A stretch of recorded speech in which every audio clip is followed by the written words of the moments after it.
bring in Doug Collins, Iraq War veteran, former Georgia congressman. And Doug, hanging over this summit is the fact that the establishment elites in Europe just got a wake-up call. In fact, they got punched in the mouth from the right in this week's election. So how do you see that impacting the summit, hanging over this summit, and what deliverables ultimately come out of it? Well, I think it shows that the people are sort of tired of what they're seeing in these economies. They're seeing European economies that are floundering. They're seeing the migration issues affecting a lot of what they're going through. And the people are basically saying, no, we're tired of this. These high-minded ideals are not getting us where we need to go. So I think there's some concern about their own job security. There's some concerns about, where we're headed. And I think this G7 summit just sort of, they get to come together in their resort area and say, wow, I'm having trouble. How about you? Yeah, I'm having trouble too. And I think it's a way for the heads of state to commiserate together a little bit. I thought that the guest list, Doug, was interesting because Ukrainian President Vladimir Zelensky was invited to the G7 summit, of course, not being a G7 country. But Israeli Prime Minister Benjamin Netanyahu was not.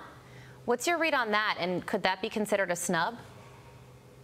I would consider it a snub. Look, Vladimir Zelensky is showing up at everything from a local store opening in other countries to everything he can because he's desperate for money. He's desperate for resources. He's desperate to continue the fight that he's going on. So, again, him being there in these long-term agreements that are really nothing more than we've talked about more than promise rings, basically, because the president can say we're going to be in there with you for the next 10 years, but he has to go to Congress.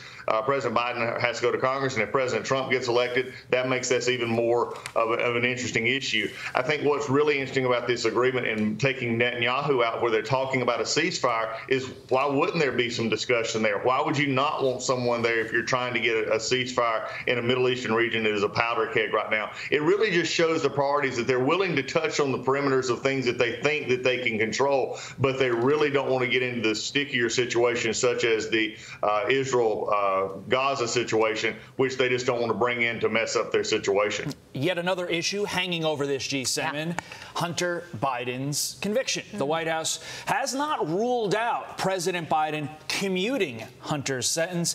KJP was asked about it. Here's what she said. You're not ruling out that you would commute the sentence. What I'm saying is that the president, I have not spoken to the president about this, and what I'm saying is he was asked about a pardon. He answered it very clearly, very forthright. I don't have anything beyond what the president said. He's been very clear about this. Okay, just to be clear, to borrow a phrase from KJP, yeah. A pardon gets rid of the conviction. A commutation gets rid of the sentence while keeping the conviction in place. So could it be any more obvious that Joe is ultimately going to commute Hunter Biden's sentence? Because, one, that does two things, Doug. It keeps him out of jail, Hunter that is, and it allows the Democrats to say, we respected the rule of law because we kept the conviction in place.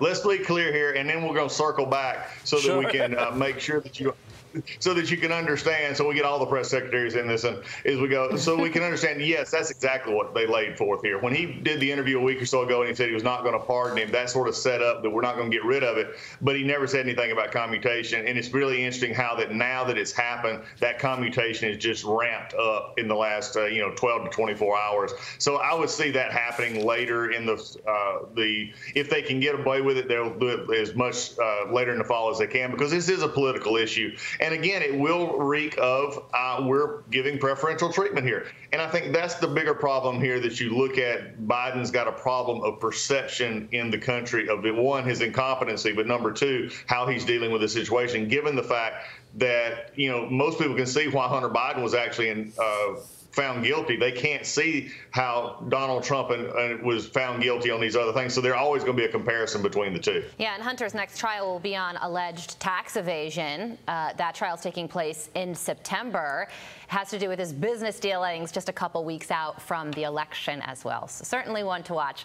Doug, thank you so much for joining us, waking up early. I'm Steve Ducey. I'm Brian Kilmeade. And I'm Ainsley Earhart. And click here to subscribe to the Fox News YouTube page to catch our hottest interviews and most compelling analysis.